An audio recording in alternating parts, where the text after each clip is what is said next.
ಪರವಸ್ತು ನೀನೊಬ್ಬನಲ್ಲದೆ ಮತ್ತೊಬ್ಬರುಂಟೇನಯ್ಯ ಅಖಂಡೇಶ್ವರ, ಮತ್ತೊಬ್ಬರುಂಟೇನಯ್ಯ ಅಖಂಡೇಶ್ವರ. ಗುಲ್ಬರ್ಗ ಜಿಲ್ಲೆಯ ಜೇವರಿಗೆ ನಗರದ ಒಬ್ಬ ಶರಣುಶಿವರಂತಾರೆ, ಬಹಳ ಪ್ರಕಾರ ಹೊಂದಿದೆ. ಜಡದಲ್ಲಿ ಜಂಗಮ ಅನ್ನುವಂಥ ಗ್ರಂಥವನ್ನು ಅವರು ಉಲ್ಲೇಖವನ್ನು ಮಾಡ್ತಾ ಬರೀತಾರೆ. ಶರಣುಶಿವರು ಬಹಳ ಪಂಡಿತರು, ಜೊತೆಗೆ ಶರಣ ಪರಂಪರೆಯಲ್ಲಿ ಗುರುತಿಸಿಕೊಂಡವರು ಶರಣುಶಿವರು, ಜೀವರಿಗೆ ಶರಣುಶಿವರು. ಮಾನವ ಕುಲದಲ್ಲಿ ಹುಟ್ಟಿ ಬರುವಂತ ಎಲ್ಲ ಅನಂತ ಮಾನವ ಕುಲಕ್ಕೆ ಪರಮಾತ್ಮನ ಪ್ರತಿರೂಪ, ಪರಮಾತ್ಮನ ಪ್ರತಿಬಿಂಬವಾಗಿರುವಂಥ ಆತ್ಮನನ್ನು ಕುರಿತು ನಾವು ವಚನ ಮಾಡ್ತಾರೆ. ಕುಂಭಸಹಸ್ರ ಉದಕದೊಳಗೆ ಬಿಂಬಿಸಿ ತೋರುವ ಸೂರ್ಯನೊಬ್ಬನಲ್ಲದೆ ಹಲವರುಂಟೇನಯ್ಯ. ಅಷ್ಟೇ. ಒಂದು ಸಾವಿರ ಕುಂಭ, ಒಂದು ಸಾವಿರ ಕೊಡಪ ನೀರು ನಾವು ಕುಡಿತೀವಿ ಅಂತ ತಿಳ್ಕೊಳ್ರಿ. ಏನ್ರಿ, ಒಂದು ಸಾವಿರ ಕೊಡದ ನೀರನ್ನು ನಾವು ತುಂಬಿಟ್ಟು, ಒಂದು ಸಾವಿರ ಕೊಡಪ ತುಂಬಿಟ್ಟು, ಮಧ್ಯಾಹ್ನದ ಬಿಸಿಲು ನೆತ್ತಿ ಮೇಲೆ ಬಂದಾಗ ಆ ಬಿಸಿಲು ಬಿಂಬ ಈ ಭೂಮಿ ಮೇಲೆ ತುಂಬಿಟ್ಟಿರುವ ಕೊಡದೊಳಗೆ ಬಿದ್ದಿರುವ ಸೂರ್ಯನ ಇನ್ನೊಂದು ರೂಪವೇ ಅದು ಪ್ರತಿಬಿಂಬ. ಹಾಗಾದ್ರೆ ನೋಡಿದವರು ವಿಚಾರ ಮಾಡ್ತಾರೆ, ಒಂದು ಸಾವಿರ ಕುಂಭಗಳದಾವ, ಸಾವಿರ ಕೊಡಗಳದಾವ, ಆ ಸಾವಿರ ಕೊಡದೊಳಗೆ ಸಾವಿರ ಸೂರ್ಯಗಳಂದ್ರೇನೋ, ಸಾವಿರ ಸೂರ್ಯರ ಸಾಧ್ಯ ಇದೆ ಇಲ್ಲ. ಆ ನೀರಿನೊಳಗೆ ಸೂರ್ಯ ಅದನ್ನ ಸಾವಿರ ಸೂರ್ಯಗಳದಾವ, ಪರಂತು ಅದು ಪ್ರತಿಬಿಂಬ. ಮೂಲ ಬಿಂಬ ಯಾವುದು? ಸೂರ್ಯ. ಸೂರ್ಯನೊಬ್ಬನಲ್ಲದೆ ಹಲವರುಂಟೇನಯ್ಯ. ಬಿಂಬ ರೂಪದೊಳಗಿರುವಂತಹ ಸೂರ್ಯನೊಬ್ಬನದಾನ, ಆತನ ಪ್ರತಿಬಿಂಬ ಸಾವಿರ ಆಗಬಹುದು, 10,000 ಆಗಬಹುದು, ಲಕ್ಷ ಆಗಬಹುದು, ಕೋಟಿ ಆಗಬಹುದು, ಅಬ್ಜ ಆಗಬಹುದು, ಮಿಲಿಯನ್ ಆಗಬಹುದು, ಬಿಲಿಯನ್ ಆಗಬಹುದು. ಸಂಖ್ಯೆಗೆ ಮಿತಿ ಇಲ್ಲ, ಇತಿ ಇಲ್ಲ. ಆದ ಮೂಲ ವಸ್ತು ಸೂರ್ಯನೊಬ್ಬ. ಸಕಲ ದೇಹದೊಳಗೆ ತುಂಬಿಪ್ಪ, ಭ್ರಮಿಸಿ ತುಂಬಿಪ್ಪ ಪರವಸ್ತು ನೀನೊಬ್ಬನಲ್ಲದೆ ಮತ್ತಾರುಂಟೇನಯ್ಯ ಅಖಂಡೇಶ್ವರ ಅಂತ ಶರಣುಶಿವರು. ಭಾರತ ದೇಶ ಒಂದೇ ಅಲ್ಲ, ಕರ್ನಾಟಕ ರಾಜ್ಯ ಒಂದೇ ಅಲ್ಲ, ಇಡೀ ವಿಶ್ವದೊಳಗ ಅಸಂಖ್ಯಾತ ಪ್ರಮಥ ಮಾನವ ಕುಲದೊಳಗಿರುವಂತ ಸರ್ವ ಜನಾಂಗದವರು ನಾವೆಲ್ಲ ಅದೇವಿ. ಆದರೆ ಆ ದೇಹದೊಳಗಿರುವಂತ ಆತ್ಮ ಏನದ? ಪರಮಾತ್ಮನ ಪ್ರತಿಬಿಂಬ, ಪರಮಾತ್ಮನ ಪ್ರತಿಬಿಂಬ. ಅದಕ್ಕೆ ದೇವರ ದಾಸಿಮಾರ ಬರೀತಾರೆ, ಮಣಿಗನ ಸೂತ್ರದಂತೆ ತೃಣಯಾನಿ ನಿಪ್ಪೆಯಾಗಿ, ಮಣಿಗನ ಸೂತ್ರದಂತೆ ತೃಣಯಾನಿ ನಿಪ್ಪೆಯಾಗಿ ಎನಿಸಿದೊಡೆ ಕಡು ಭಿನ್ನ ಆತ್ಮರೂಪನೆ ಕಾಣ ರಾಮನಾಥ, ಆತ್ಮರೂಪನೆ ಕಾಣ ರಾಮನಾಥ. ಶರೀರ ಸಾವಿರಾರುಗಳಿಂದ ಹೌದು, ಸಂಖ್ಯೆಗೂ ಅಂಕಿಗೂ ಸಿಗದೇ ಇರುವಂತಹ ಶರೀರಗಳಿರ್ಬೋದು, ಮಾನವ ಶರೀರಗಳು. ಪರಂತು ಅವರಂತಾರ ಮಣಿಗನ ಸೂತ್ರದಂತೆ ತೃಣಯ ಈ ನಿಪ್ಪೆಯ. ರುದ್ರಾಕ್ಷಿ ಮಾಲೆ ಹಾಕೊಂಡಿರ್ತೀವಿ, 108 ಇರಬಹುದು, 54 ಇರಬಹುದು, 32 ಇರಬಹುದು, 12 ಇರಬಹುದು. ಆದ್ರೆ ಆ 12, 32, 54, 108 ರುದ್ರಾಕ್ಷಿ ಮಣಿಗಳನ್ನ ಹೋಲಿಸಿರುವಂತ ಆ ಸೂತ್ರ ದಾರ ಯಾಕೆ ಒಂದೇ ಇದೆಯೋ ಹಾಗೆ ಅಸಂಖ್ಯಾತ ಮಾನವ ಕುಲವು ಇದ್ದರೂ ಸಹಿತ ಅದರೊಳಗಿರುವಂತ ಆತ್ಮನ ಮೂಲ ಸ್ವರೂಪ ಯಾವುದಂದ್ರ ಅದು ಪರಮಾತ್ಮನೇ ಹೊರತು ಮತ್ತೆ ಯಾವುದೂ ಅಲ್ಲ ಅನ್ನುವಂತ ಮಾತನ್ನ ದೇವರ ದಾಸಿಮಾರ ಬರೀತಾರೆ. ಹಾಗಾಗಿ ಮಾನವ ಶರೀರವನ್ನು ಧರಿಸಿಕೊಂಡು ಬರುವಂತ ಸರ್ವರು ಕೂಡ ಇದು ಪರಮಾತ್ಮ ಕೊಟ್ಟಿರತಕ್ಕಂಥ ಕಾಯ.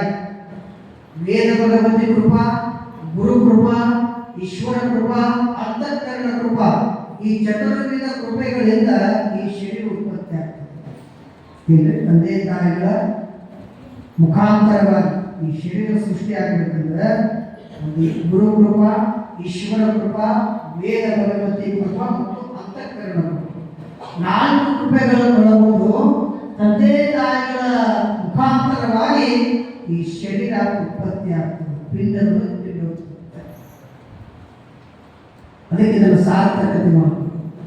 ಅಂಡಜ, ಪಿಂಡಜ, ಉದ್ವಿಜ, ಸ್ವೇದಜ, ಒಟ್ಟಾರೆ 74 ಲಕ್ಷ ಜೀವರಾಶಿಗಳೊಳಗ ಮಾನವ ದೇಹ, ಮಾನವ ಶರೀರ ಬಹಳ ಶ್ರೇಷ್ಠ. ಇದು ಯಾಕಂದ್ರೆ ಇಲ್ಲಿ ವಿವೇಚನ ಶಕ್ತಿ ಐತಿ. ಯಾವುದು ಹೌದು, ಯಾವುದಲ್ಲ, ರಾತ್ರಿ ಹಗಲು, ಒಳ್ಳೆಯದು ಕೆಟ್ಟದ್ದು, ಇದೆಲ್ಲ ವಿಚಾರ ಮಾಡುವಂಥ ಬುದ್ಧಿಶಕ್ತಿ ಯಾರಿಗೆ ಅಂದ್ರೆ ಮಾನವನಿಗೆ ಐತಿ. ಬೇರೆ ಯಾರಿಗೈತೆ? ಇಲ್ಲ. ನಾವೆಲ್ಲ ಸಭೆ ಸಮಾರಂಭಗಳಲ್ಲಿ ಮಾನವ ಹೋಗ್ತೀವಿ, ಬೇರೆ ಯಾವ ಪ್ರಾಣ ಬರೋದಲ್ಲ. ಪಶುಗಳಿಗೆ ಜ್ಞಾನ ಇರುವುದಿಲ್ಲ. ಅದಕ್ಕೆ ಮಾನವರಾಗಿ ಹುಟ್ಟಿದ ಬಳಿಕ ಇದನ್ನು ಸಾರ್ಥಕತೆ ಮಾಡ್ಕೊಳ್ಬೇಕು. ಅದಕ್ಕೆ ಸುಭಾಷಿತಗಾರ ಹೇಳ್ತಾರ, ಯಶಾಂ ನ ವಿದ್ಯಾ ನ ಜ್ಞಾನ ನ ಶೀಲ ನ ಗುಣ ತೇ ಮತ್ತೆ ಲೋಕೆ ಭುವಿ ಬಾರಃ ಮನುಷ್ಯ ರೂಪೇಣ ಉದಾಶ್ಚರ್ಯಂತಿ ಅಂತ ಸುಭಾಷಿತಗಾರ ಹೇಳ್ತಾರೆ. ಅಂದ್ರೆ ಯಾರನ್ನು ಯಶಾಂ ನ ವಿದ್ಯಾ ನ ಜ್ಞಾನ ನ ಶೀಲ ನ ಗುಣ ನ ದಾನ ತೇ ಮತ್ತೆ ಲೋಕೆ ಭುವಿ ಬಾರಃ ಮನುಷ್ಯ ರೂಪೇಣ ಉದಾಶ್ಚರ್ಯಂತಿ. ಯಾರಲ್ಲಿ ಜ್ಞಾನ, ದಾನ ಮತ್ತು ಗುಣ, ವಿದ್ಯೆ, ನಡತೆ, ಆಚಾರ ವಿಚಾರ, ಸಂಸ್ಕೃತಿ ಇವು ಯಾವ ಮಾನವರೊಳಗೆ ಇರೋದಿಲ್ಲೋ, ಇವುಗಳಿಂದ ಆತ ದೂರ ಇರ್ತಾನೋ ಅವ ನಿಜವಾಗಿಯೂ ಈ ಭೂಮಿ ಮೇಲೆ ಮನುಷ್ಯ ರೂಪದೊಳಗಿರುವಂಥ ಮೃಗ ಅಂತ ಕರೀತಾರೆ. ಅದಕ್ಕೆ ನಾವು ಮೃಗಗಳಾಗಬಾರದು, ಮಾನವರಾಗಬೇಕು. ಮಾನವರಾಗಿ ಹುಟ್ಟಿ ಬಂದಿರದ ಬಳಿಕ ಇದನ್ನು ಸಾರ್ಥಕತೆ ಮಾಡಿಕೊಳ್ಬೇಕು. ಮಾನವನಾದದ್ದು ಮಾಯೆಯನ್ನು ಗೆರೆಯುವುದು, ಮಾನವನಾದದ್ದು ಮಾನವೀಯತೆಯನ್ನು ಸಾಧಿಸುವುದು, ಮಾನವನಾದದ್ದು ಮಹಾಮಾನವನಾಗುವುದು, ಮಾನವನಾದದ್ದು ಮಹಾದೇವನನ್ನ ಕಾಣಲು ಕೂಡ ಗುರುಪುಟ್ಟ ರಾಜೇಶ್ವರ ಬರೀತಾರೆ. ಮಾನವರಾಗಬೇಕು, ಮಹಾಮಾನವನಾಗಬೇಕು, ಮಹಾದೇವನನ್ನ ಕಾಣಬೇಕು, ಪರಮಾತ್ಮನ ಕಾಣುವಂತ ಯೋಗ ಶರೀರದೊಳಗೆ ಅದರಿಂದ ಸಾರ್ಥಕತೆ ಮಾಡಿಕೊಳ್ಬೇಕು ಅನ್ನೋದೇ. ಹೀಗಾಗಿ ಬೀದರ ಜಿಲ್ಲೆ ಯಾವ ಪುಣ್ಯ ಭೂಮಿಯಾಗಿರುವ ಬಿದರಿ ಕೋಟೆಯ ಪಕ್ಕದೊಳಗೆ ಬರುವಂಥದ್ದು ಚಳಕಾಪುರ ಗ್ರಾಮ. ಚಳಕಾಪುರ ಗ್ರಾಮ ಇಲ್ಲಿ ಪರಮಾತ್ಮನೇ ಈ ಧರೆಗೆ ಅವತಾರ ಮಾಡುವಂಥ ಯೋಗ. ಅದಕ್ಕೆ ಹುಟ್ಟು, ಅದಕ್ಕೆ ಅವತಾರ, ಅದಕ್ಕೆ ಜನನ ಅಂತ ಕರೀತಾರೆ. ಜನನ ಪೂರ್ವ ಜನ್ಮದ ಸುಕೃತದ ಪುಣ್ಯ ಫಲ ಇದು. ಜಂತೂನಾಂ ನರಜನ್ಮ ದುರ್ಲಭಂ. ಜಗದ್ಗುರು ಶಂಕರಾಚಾರ್ಯ ಬರೀತಾರೆ, ಜಂತೂನಾಂ ನರಜನ್ಮ ದುರ್ಲಭಂ. ಮನುಷ್ಯ ಜನ್ಮ ಬಹಳ ಬಹು ದುರ್ಲಭವಾಗಿರುವಂಥದ್ದು. ಪೂರ್ವ ಜನ್ಮದ ಸುಕೃತದ ಪುಣ್ಯದ ಫಲವಾಗಿ ಈ ಮಾನವ ಶರೀರ ಹುಟ್ಟಿ ಬರ್ತದಂತ. ಅದಕ್ಕೆ ನಿಜಗುಣ ಶಿವಯೋಗಿಗಳು ತಮ್ಮ ವಿವೇಕ ಚಿಂತಾಮಣಿ ಗ್ರಂಥದೊಳಗೆ ಒಂದು ಮಾತನ್ನು ಉಪದೇಶ ಮಾಡ್ತಾರೆ. ಏನು ಅಂದ್ರೆ, ಯಾವ ಮನುಷ್ಯನ ಪೂರ್ವ ಜನ್ಮದ ಪುಣ್ಯ, ಯಾವ ಮನುಷ್ಯನ ಪೂರ್ವ ಜನ್ಮದ ಪುಣ್ಯ ಇತ್ತು ಅಂದ್ರೆ ಮುಂದಿನ ಜನ್ಮದೊಳಗೆ ಅವ ಉಚ್ಚ ಕುಲದಲ್ಲಿ ಶ್ರೀಮಂತರ ಮನೆ ಒಳಗೆ ಹುಟ್ಟಿ ಬರ್ತಾನ ಅನ್ನುವಂಥ ಮಾತನ್ನ ಶ್ರೀಮಂತ ಶಿವಯೋಗಿಗಳು ಬರೀತಾರೆ. ಅದಕ್ಕೆ ನಾವು ಯಾಕೆ ಪುಣ್ಯ ಮಾಡಬೇಕಂದ್ರೆ ನಮ್ಮ ಮುಂದಿನ ಜೀವನದ ಏಳಿಗೆಗಾಗಿ, ಮುಂದಿನ ಜೀವನದ ಭವಿಷ್ಯಕ್ಕಾಗಿ, ಮುಂದಿನ ಜೀವನದ ಉದಾರತೆಗಾಗಿ ಪುಣ್ಯ ಮಾಡಬೇಕು ಅನ್ನುವಂಥದ್ದು. ಅಂತ ಪುಣ್ಯವನ್ನು ಪುರಾಣದ ಕಥಾನಾಯಕರಾಗಿರುವ ಆ ಚರಿತ್ರಾ ನಾಯಕರ ತಂದೆ ತಾಯಿಗಳು ಬಹಳ ಶ್ರೇಷ್ಠ ಪುಣ್ಯವನ್ನು ಮಾಡ್ತಾರೆ. ಇಂಥ ಪುಣ್ಯ ದಂಪತಿಗಳ ಪುಣ್ಯ ಉದರದೊಳಗೆ ಉದಯವಾಗಿ ಬರ್ತಾ ಇದ್ದಾನೆ ಪುರಾಣದ ಕಥಾನಾಯಕ. ಆ ವಿಚಾರವನ್ನು ಗಾಯಕರ ನಂತರ ತಿಳಿಯುವುದು. ಚಾರುಶ್ರುತಿ ಸಾರವನ್ನು ಪೇಳುವ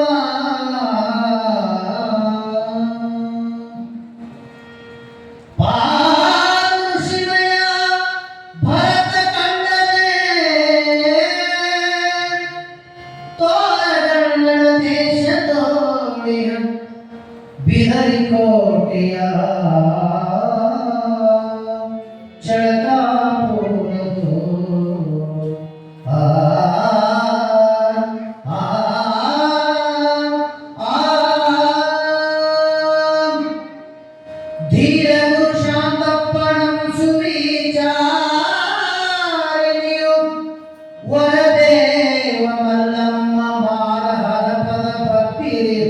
ದಂಪತಿಗಳ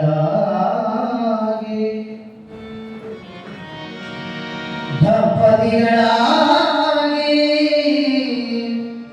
ಬಂದ ಯತಿ ಗುಣಗಳನ್ನು ಪೂಜಿಸುವಂತೆ ಮನದೊಳ ಪಕ್ಷ ಭೋಜಗಳಿಂದ ತೃಪ್ತಿಯೊಳಗಿಸಿ ಕಳುಹುತ್ತಿದ್ದ ನಾರದ ಸುಂದರ ಹಾಗೂ ವೀರಭದ್ರಾನಂದ ಎಂಬುವ ಶೈವಾಸ್ತ್ರಗಳನ್ನು ತಾವ ಕ್ರಮದಿ ಬೋಧಿಸುತ್ತಿದ್ದವನಿಗೆ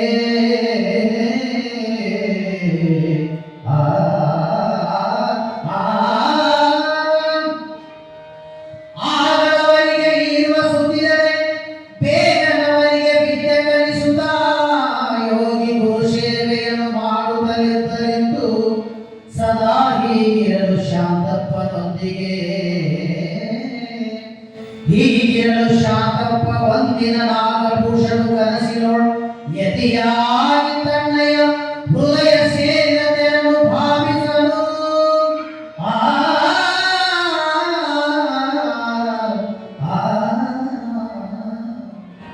ಶಿವ ಸಾಂಬಜಯ ನಮ ಪಾರ್ವತಿ ಪರಿಶ್ವರ ಮಹಾದೇವ.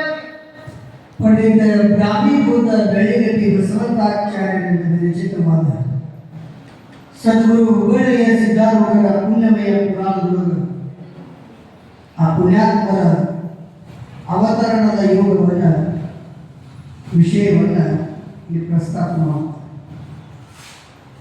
ನಮ್ಮ ಕರ್ನಾಟಕ ರಾಜ್ಯದ ಬೀದರ್ ಜಿಲ್ಲೆಯಲ್ಲಿ ಒಂದು ಚಳಕಾಪುರ ಅಂತ ಗ್ರಾಮ, ಅದರ ಪಕ್ಕದೊಳಗೆ ಬಿದರಿಕೋಟೆ ಎನ್ನುವ ಗ್ರಾಮ ಬರುತ್ತೆ. ಎರಡು ಗ್ರಾಮಗಳು ಅಕ್ಕಪಕ್ಕದಲ್ಲಿರುವಂಥವು. ಧರ್ಮಕ್ಕನುಸಾರವಾಗಿ ಸಮಾಜಕ್ಕನುಸಾರವಾಗಿ ಶಿವನಾಮಸ್ಮರಣೆಯಿಂದ ಬದುಕನ್ನು ರೂಪಿಸಿಕೊಂಡಿರುವಂತಹ ಶ್ರೇಷ್ಠ ದಂಪತಿಗಳ ಆಗಿರ್ತಾರ. ಆ ಸುಸಮಯದೊಳಗ ಅವರೇ ಗುರುಶಾಂತಪ್ಪ ಮತ್ತು ದೇವಮಲ್ಲಮ್ಮ. ಚಳಕಾಪುರ ಗುರುಶಾಂತಪ್ಪ ಮತ್ತು ದೇವಮಲ್ಲಮ್ಮ ಅನನ್ಯವಾಗಿರುವಂಥ ಸತಿಪತಿಗಳು. ಅವರಿಗೆ ಇಬ್ಬರು ಮಕ್ಕಳು ಇದ್ರು. ಏನೂ ಕೊರತೆ ಇರಲಿಲ್ಲ. ಉಣಲಿಕ್ಕೆ ತಿನ್ನಲಿಕ್ಕೆ ಜೀವನ ಸಾಗಿಸಲಿಕ್ಕೆ ಮತ್ತೊಂದು ಕೊರತೆ ಅನ್ನೋದೇ ಇರಲಿಲ್ಲ, ಕಡಿಮೆ ಅನ್ನೋದೇ ಇರಲಿಲ್ಲ. ಬಹಳ ಆನಂದಮಯವಾದ ಬದುಕಿತ್ತು. ಹಾಗೂ ಇದ್ರು ಗಂಡ ಹೆಂಡತಿ. ಎಷ್ಟು ಅಮೂಲ್ಯ ಅಂದ್ರೆ ಯಜಮಾನರಾದಂಥ ಪುರುಷಾರ್ಥಪ್ಪನವರು ಚಳಕಾಪುರದೊಳಗೆ ವ್ಯವಹಾರಾದಿಗಳನ್ನ ಮಾಡ್ಲಿಕ್ಕೆ ಹೋಗ್ಬೇಕಾದ್ರೆ ಹೆಂಡತಿಗೆ ಹೇಳಿ ಹೋಗ್ತಿದ್ರು. ದೇವಮಲ್ಲಮ್ಮ ಅಂದ್ರೆ ನಿಜವಾದ ಮಲ್ಲಮ್ಮನ ಸಾಧ್ಯ ಸ್ವರೂಪದ ಎರಡನೆಯ ತದ್ರೂಪ ಇದ್ದದ್ದು ದೇವಮಲ್ಲಮ್ಮ. ತಾನೇನಾದರೂ ಒಂದು ಕಾರ್ಯ ಕೆಲಸಗಳನ್ನು ಮಾಡಬೇಕಾದ್ರೆ ಗಂಡನ ಪಾದಗಳಿಗೆ ನಮಸ್ಕರಿಸಿ ಪತಿಯ ಅನುಮತಿಯನ್ನು ಪಡೆದು ಮುಂದಿನ ವ್ಯವಹಾರದ ಜೀವನವನ್ನು ಮಾಡ್ತಿದ್ರು. ಮನೆತನದ ಜವಾಬ್ದಾರಿಯನ್ನು ಹೊತ್ತು ಇದು ಗಂಡ ಹೆಂಡತಿಯ ಪ್ರಪಂಚದ ಜೀವನವನ್ನು ಸಾಗಿಸುವಂತಹ ಶ್ರೇಷ್ಠ ಗುರು. ಅದಕ್ಕೆ ನಾ ಯಾವಾಗಲೂ ಪುರಾಣ ಪ್ರವಚನದಲ್ಲಿ ಹೇಳ್ತಿರ್ತೇನೆ. ಏನು ಅಂದ್ರೆ ಗಂಡ ಹೆಂಡತಿ ಹೆಂಗಿರ್ಬೇಕಂದ್ರೆ 63 ಅಂಕಿ ಇದ್ದಂಗೆ ಇರಬೇಕು. ಏನ್ರಿ 63 ಅಂದ್ರೆ 63 ಇದ್ದಂಗೆ ಇರಬೇಕಂತ. 63 ಇದ್ದಂಗೆ ಅಂದ್ರೆ ಅಂಕಿ ನೋಡಿ 6 3 ನೋಡ್ತಿರ್ತದ, 3 6 ನೋಡ್ತಿರ್ತದ. ಮತ್ತು ಹಂಗಂತ ನಾನು ನಿಮ್ಮ ಮನ್ಯಾಗ ಹೋಗಿ ಹಂಗ ಕುಂತೀವಿ ಗುರುಗಳು ಹೇಳ್ಯಾರ ಅಂತೇಳಿ ಅಂದ್ರೆ ಅಷ್ಟು ಅಮೂಲ್ಯವಾಗಿರ್ಬೇಕು. 63 ಅಂಕಿದ್ದ ಗಂಡ ಹೆಂಡತಿ ಇರಬೇಕು. ಮತ್ತು ಅದು 36 ಆಗಬಾರ್ದು, ಅಂದ್ರೆ 36 ಆಗಬಾರ್ದು. 3 ಈ ಕಡೆ ಬರಬಾರ್ದು, 6 ಆ ಕಡೆ ಹೋಗಬಾರ್ದು. ನಾವು 63 ಇದ್ದಂಗೆ ಇರ್ತೀವಿ, ವಾರಕ್ಕೊಮ್ಮೆ 36 ಆಗಿರ್ತದೆ. ಅದು ಯಾವಾಗ 36 ಆಗ್ತದಂದ್ರೆ ಹೆಂಡತಿ ಬಾಯಾಗ ಮಾತು ಹೆಚ್ಚಾದಾಗ ಗಂಡದ ಬಾಯಾಗ ಬಾರ್ಕೊಂಡು ಬಂದಾಗ ಅದು ಈ ಕಡೆ ಬರ್ತದ. ಹಾಗಾಗಬಾರ್ದು. ಏನ್ರಿ ಹಾಗಾಗಬಾರ್ದು. ಹೆಂಡತಿ ಧರ್ಮ ಪತ್ನಿ, ಸತಿ ಪತಿ, ಅದಕ್ಕೆ ಭಾಳ ಹೆಸರು ಅಂತ. ಹೆಂಡತಿ ಇದರ ಅರ್ಥ ಏನಂದ್ರೆ ಹೆಂಡ ಪ್ಲಸ್ ಅತಿ ಈಸ್ ಈಕ್ವಲ್ ಟು ಹೆಂಡತಿ. ಹೆಂಡ ಪ್ಲಸ್ ಅತಿ ಈಸ್ ಈಕ್ವಲ್ ಟು ಹೆಂಡತಿ. ಮನೆ ಒಳಗ ಹೆಂಡತಿ ಅತಿ ಆಗಬಾರ್ದು ಅಂತ ಕುಡಿತಾರಲ್ಲ, ಹೆಂಡ ಕುಡಿತಾರಲ್ಲ, ಅವರಿಗೆ ಅದು ಅತಿ ಆಗಬಾರ್ದು. ಕುಡಿಯೋರಿಗೆ ಹೆಂಡ ಅತಿ ಆಗಬಾರ್ದು, ಮನೆ ಒಳಗೆ ಹೆಂಡತಿ ದಂತೆ ಆಗಬಾರ್ದು. ಇವೆರಡು ಸೀಮಿತವಾಗಿ ಸಮತೋಲನದೊಳಗಿದ್ರ ಮನ್ಯಾಗ ಅದು ಚಲೋ ನಡೀತದ, ಇತ್ತಾಗ ಇನ್ನೂ ಚಲೋ ಇರ್ತಾನ. ಇವಂಗ ಅದು ಹೆಚ್ಚಾಯ್ತು, ಅದು ಅಲ್ಲಿ ಹೆಚ್ಚಾಯ್ತು ಅಂತಂದ್ರ ಪ್ರಪಂಚ ಸರಿಯಾಗಿ ನಡೆದಿಲ್ಲ. ಅದಕ್ಕೆ ಬಸವಣ್ಣವರು ಅಂತಾರ, ಎಂತ ಚಲೋ ಮಾತಾಡಿದ್ರು ತಮ್ಮ ವಚನದೊಳಗೆ, ಗಂಡನ ಮೇಲೆ ಸ್ನೇಹವಿಲ್ಲದ ಹೆಂಡತಿ, ಗಂಡನ ಮೇಲೆ ಸ್ನೇಹವಿಲ್ಲದ ಹೆಂಡತಿ, ಲಿಂಗದ ಮೇಲೆ ನಿಷ್ಠೆ ಇಲ್ಲದ ಭಕ್ತ. ಇದ್ದರೇನು ಶಿವ ಶಿವ, ಹೋದರೇನೋ ಊಟದ ಸಂಗಮ ದೇವ, ಉಡದ ಆವಿಗೆ ಉಣ್ಣದ ಕರುವು ಬಿಟ್ಟಂತೆ, ಉಡದ ಆವಿಗೆ ಉಣ್ಣದ ಕರುವು ಬಿಟ್ಟಂತೆ. ಬಹಳಷ್ಟು ಆಗಿರ್ಬೇಕು. ಗಂಡ ಹೆಂಡತಿ ಹೆಂಗಿರ್ಬೇಕು ಅಂದ್ರೆ ಮೂಳಿಗೆ ಮಾನಯ್ಯ ಮಹಾದೇವಿ ದಂಪತಿಗಳಿದ್ದಂಗೆ ಇರಬೇಕು. ಸತಿಪತಿಗಳು ಹೆಂಗಿರ್ಬೇಕಂದ್ರ ಆಯ್ದಕ್ಕಿ ಲಕ್ಕಮ್ಮ ಮಾನಯ್ಯ ದಂಪತಿಗಳಿದ್ದಂಗ ಇರಬೇಕು. ಸತಿಪತಿಗಳು ಹೆಂಗಿರ್ಬೇಕಂದ್ರ ಏಬರಟ್ಟಿ ಮಲ್ಲಮ್ಮನಂತ ಇರಬೇಕು. 40 ವಾರದ ವೀರೇಶ್ವರ ಶರಣರು ಗುರುದೇವಿ ತಾಯಿ ಅಂತ ಇರಬೇಕು. ಶರಣ ಬಸವೇಶ್ವರ ಮಾದಮ್ಮ ಮಹಾದೇವಿಯರಂತ ಇರಬೇಕು. ಕಲ್ಯಾಣದ ಶರಣರ ಒಟ್ಟಾರೆ ಜೀವನ ಹೇಗಿತ್ತು ಅಂದ್ರೆ ಎಲ್ಲರೂ ಪ್ರಪಂಚಿಗರೇ. ಚನ್ನಬಸವಣ್ಣ, ಅಕ್ಕ ಮಹಾದೇವಿ, ಕೆಲವೊಂದಿಷ್ಟು ಬೆರಳೆಣಿಕೆಯ ಶರಣ ಶರಣೆಯರನ್ನ ಬಿಟ್ಟರೆ ಉಳಿದವರೆಲ್ಲ ಪ್ರಪಂಚಿಗರೇ. ಏನ್ರಿ, ಉಳಿದವರೆಲ್ಲ ಪ್ರಪಂಚಿಗರೇ. ಅವ್ರ ಜೀವನ ಹೆಂಗೆ ಸಾಗಿಸಿದ್ರು ಅಂದ್ರೆ ಭಾಳ ಸೂಕ್ಷ್ಮ, ಭಾಳ ಸೂಕ್ಷ್ಮ. ಗಂಡನ ಮೇಲೆ ಸ್ನೇಹವಿಲ್ಲದ ಹೆಂಡತಿ, ಪತಿಯನ್ನ ಅವನಿಗೆ ಗೌರವ ಕೊಡುವುದಿಲ್ಲ, ಅವನಿಗೆ ನಿರ್ಧಾರಿತವಾಗಿ ಏನೋ ಅನ್ನೋದು ಆಡೋದು, ಅವನನ್ನು ದೂರೀಕರಿಸೋದು, ಆತನ ಮೇಲೆ ಪ್ರೇಮ ಭಾವನೆಯನ್ನ ಇಲ್ಲದೇ ಇರೋದು, ಆತನನ್ನು ಒಟ್ಟಾರೆ ತನ್ನ ಕೈಗೊಂಬೆಯನ್ನಾಗಿ ಮಾಡಿಕೊಳ್ತಕ್ಕಂಥ ಸತಿ ಇದ್ದಲ್ಲ, ಆ ಸತಿಗೆ ಸಮಾಜದೊಳಗೆ ಬೆಲೆ ಸಿಗುವುದಿಲ್ಲ ಅಂತ ಮನೆಯೊಳಗೆ ಗೌರವ ಇರೋದು. ಲಿಂಗದ ಮೇಲೆ ನಿಷ್ಠೆ ಇಲ್ಲ ನೋಡಿ. ಯಾಕೆ ಶರಣ ಸತಿ ಲಿಂಗಪತಿ, ಶರೀರ ಅದು ಸ್ತ್ರೀ ಇರಬಹುದು, ಪುರುಷನೇ ಇರಬಹುದು. ಆ ಸ್ತ್ರೀ ಅಥವಾ ಪುರುಷನ ದೇಹದ ಮೇಲಿರುವಂತ ಲಿಂಗ, ಆ ಅರ್ಪಣ ಆಗಿರುವಂತ ಅದರ ಧರಿಸಿರುವಂತ ಅವನಿಗೆ ಅಥವಾ ಅವನಿಗೆ ಆ ಲಿಂಗವೇ ಪತಿ ಆಗ್ತದೆ. ಲಿಂಗವೇ ಶರಣ ಸತಿ ಲಿಂಗಪತಿ. ಭಕ್ತಾದವ ಲಿಂಗೈನ ಮೇಲೆ ನಿಷ್ಠೆ ಇರಬೇಕಂತ ಏನ್ರಿ, ಲಿಂಗೈನ ಸುಮ್ಮನೆ ಪೂಜೆ ಮಾಡ್ಕೊಂತ ಹೋಗುದಂತ ಏನ್ರಿ, ಸುಮ್ಮನೆ ಪೂಜೆ ಮಾಡ್ಕೊಂತ ಹೋಗುದಂತ. ಭಾಳ ಜನ ಹೋಗಿ ಪೂಜೆ ಮಾಡೋರು ಇರ್ತಾರೆ. ಹಿಂಗಾಗಿರ್ತಂತೆ. ಒಂದು ಊರ ಪುರಾಣ ಹಿಡಿದಂತ, ಪುರಾಣ ಹಿಡಿದ ದಿನ ಹೆಂಡತಿ ಪುರಾಣಿಗೆ ಹಾಕೊಡ್ತಿದ್ದಂತ, ಪುರಾಣಿಗೆ ಹೇಳ್ತಿದ್ದು ದಿನ ಹೋಗ್ತಿದ್ದು. ಒಂದು ದಿವಸ ಲಿಂಗಕ್ಕೆ ಹೇಳಬೇಕು, ಲಿಂಗೈನ ಪೂಜೆ ಮಾಡ್ರಿ, ಲಿಂಗೈನ ಪೂಜೆ ಮಾಡ್ರಿ, ಪೂಜೆ ಮಾಡಿ ಅಂತೇಳಿ ಇದನ್ನು ಕೇಳದಂತೆ ಹೆಣ್ಮಕ್ಳು ಹೋಗಿ ಅವ್ರ ಯಜಮಾನ್ರಿಗೆ ಹೇಳಿದ್ರು, ನೋಡ್ರಿ ನೀವು ದೇವ್ರ ಪೂಜೆ ಮಾಡಿ, ದೇವ್ರ ಪೂಜೆ ಮಾಡಿ. ಅವ ಅಂದ್ರೆ ದೇವ್ರಂದ್ರೆ ಗೊತ್ತಿಲ್ಲ, ಮಠ ಅಂದ್ರೆ ಗೊತ್ತಿಲ್ಲ, ಸ್ವಾಮಿಗಳಂದ್ರೆ ಗೊತ್ತಿಲ್ಲ, ಒಟ್ಟಾರೆ ಈ ಧರ್ಮದ ಹಾದಿಗಳಲ್ಲಿ ನಾವಲ್ಲಿ ಅವನ ದಾರಿನಲ್ಲೇ. ಕೊನೆಗೆ ಹೆಂಡತಿ ಮಾತು ಕೇಳೋ ಪರಿಸ್ಥಿತಿ ಬಂತು. ಅವನು ಎಲ್ಲರೂ ಕೇಳಬೇಕಂದ್ರೆ ಕೇಳಿಲ್ಲ ಅಂದ್ರೆ ನಡೆಯಲಿಲ್ಲ. ಹೌದು, ಜೀವನ ನಡೆಯಬೇಕಾದ್ರೆ ಅವ್ರ ಮಾತು ಇವ್ರು ಕೇಳಬೇಕು, ಇವ್ರ ಮಾತು ಅವ್ರು ಕೇಳ. ಆಯ್ತಂತೆ ಒತ್ತಾಯ ಪೂಜೆ ಮಾಡೋದ್ರಿ ಮನಸ್ಸಿನಿಂದ ಅಲ್ಲ, ಹೆಂಡತಿ ಒತ್ತಾಯ ಹಾಗೆಂದು ಇವನಿಗೆ ಪೂಜೆ ಮಾಡ್ತಾರೆ ಇಲ್ಲ ಜಬರಿಸಿದ್ರಿ. ಯಾವಾಗ ಹೆಣ್ಮಕ್ಳು ಬಳಿ ಮ್ಯಾಗ ಇರಿಸಿಕೊಂಡು ಒಂದು ಬ್ಯಾಟ್ ಬಿತ್ತವ, ಎಡಗೈ ಬಳಿ ಇರಿಸಿಕೊಂಡು ಇನ್ನೊಂದು ಬ್ಯಾಟ್ ಬಿತ್ತವ. ವಿಚಿತ್ರ ಜೀವ ನೋಡ್ರಿ. ಆ ಹೆಂಡತಿ ಹೇಳಲ್ಲ ಲಿಂಗ ಪೂಜೆ ಮಾಡ್ಬೇಕಂತೇಳಿ ಅದ ಮೊದಲನೇ ದಿವಸ ಲಿಂಗ ಪೂಜೆ ಮಾಡ್ಬೇಕಂತ ಸ್ನಾನ ಮಾಡಿ ದೇವ್ರ ಬಳಿ ಹೋದ, ಚಾಪೆ ಹಾಕೊಂಡ ಕುತ್ಕೊಂಡ, ಇನ್ನೇನು ಲಿಂಗೈ ತೆಗೆದ ಅಂಗೈ ಒಳಗೆ ಇಟ್ಕೊಂಡ, ನೀರು ಹಾಕದ, ಹೆಂಡತಿ ಸುಮ್ಕಿರ್ಬೇಕು ಬೇಡ್ರಿ. ಏನ್ರಿ ಏನ್ರಿ ಏನ ಅವ್ನ ಮೊದಲ ಮನಸ್ಸಿನಿಂದ ಒಂದಾಗೈತೆ ಅಂತ ಲಿಂಗ ಪೂಜೆ ಮಾಡ್ಸಕತ್ತಾಳ. ಸುಮ್ಮನೆ ಕುಂದ್ರಬೇಕ ಹೆಂಡತಿ, ಇಲ್ರಿ ಮೊದಲ ಮನೆ ಹಾಕಬೇಕಾದ್ರೆ ಕರೆಯಕತ್ತಾಳ, ಹೋಗಿ ಬರ್ತೀನಿ ರೀ. ಅವ ಏನು ಕುಂತಾನ್ರಿ ಲಿಂಗ ಪೂಜೆ ಮಾಡ, ಅವ್ನ ಮನಸ್ಸಲ್ಲಿ ನಿಲ್ವಲ್ಲಾಗೈತೆ. ಹಾಗಾಗಿ ಈಗ ಮಕ್ಕಳ ಮನೆ ಹಾಕಬೇಕಾಗತ್ತಲ್ಲ, ಹೋಗಿ ಬರ್ತೀನಿ ಅಂತ ಹೋಗುವಾಗ ಸುಮ್ಮನೆ ಹೋಗ್ಬೇಕು ಬೇಡ್ರಿ. ಅವ್ನು ಹೇಳಿದ್ದು ಗಂಡಗ ಏನಂತ, ಒಲಿ ಮ್ಯಾಗ ಹಾಲಿಟ್ಟಿಲ್ರಿ, ಉಪ್ಪು ಬಂದ್ರ ಬಾಯಿ ತೆಗೀರಿ, ಬೆಕ್ಕ ಬಂದ್ರೆ ಹೊಳೀರಿ. ಇವು ಪುಣ್ಯಾತ್ಮದ ಮನಸ್ಸಲ್ಲಿ ಆಕೆ ಹಾಕಿ ಹೋಗ್ರಿ. ಇವಾಗ ನೀರು ಹಾಕ್ಯಾರ, ಇವು ಹೆಚ್ಚಾನ, ಇನ್ನೇನು ಹೋಗ್ಬಂದ್ರೆ ಏರಿಸಿ ಉಗಿನ ಕಟ್ಟಿ ಬೆಳಬೇಕು ಅನ್ನೋದಾಗ ಆ ಒಲಿ ಮ್ಯಾಗ ಪಾತ್ರೆ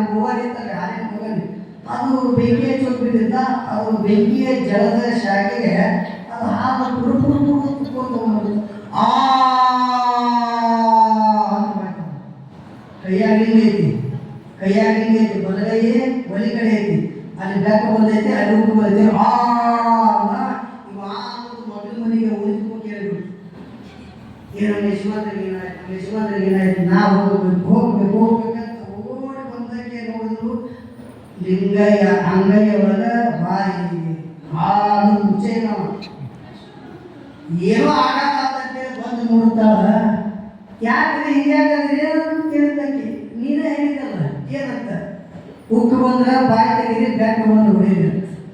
ಅಲ್ಲಿ ಉಕ್ಕು ಬಂದದ, ಅಲ್ಲಿ ಬೆಕ್ಕ ಬಂದದ, ನಾ ಬಾಯಿ ತೆಗ್ದೀನಿ ಅಂತ ತಪ್ಪಿದ್ದೆ.